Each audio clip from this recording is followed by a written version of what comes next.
Bonjour, je vous retrouve avec plaisir. La prochaine partie s'annonce passionnante. Jusqu'à présent, nous nous sommes penchés sur la définition du problème. Je parie que vous avez hâte de pouvoir commencer à le résoudre. C'est le moment où nous cessons de nous intéresser au problème pour nous pencher sur les solutions. Dans cette phase, nous allons déterminer précisément les facteurs à modifier pour améliorer notre processus. Et pour ce faire, nous allons déplacer notre objectif du résultat final, ou le why, vers les facteurs qui ont un impact sur le why. Ce que nous appelons les facteurs vitaux, X, à ne pas confondre avec les X, qui n'ont que peu ou pas d'effet sur les why. Récapitulons donc l'état de notre projet.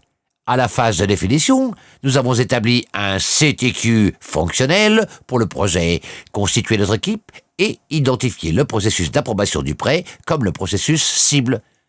Tous ces éléments nous ont préparés à aborder la phase suivante de mesure.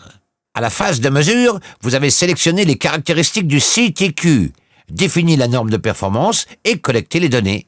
Et, à la fin de cette phase, vous avez collecté les données et les avez structurées clairement sur la feuille de calcul Minitab. C'est ce qu'il faut faire pour passer à l'étape suivante d'analyse.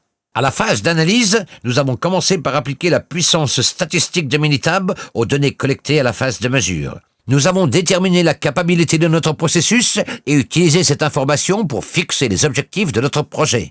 Nous avons alors réfléchi à une liste de facteurs individuels, potentiels, susceptibles d'être modifiés pour influer sur le résultat de notre projet. Nous savons donc où nous en sommes, nous savons où nous voulons aller et nous savons que les autres font mieux.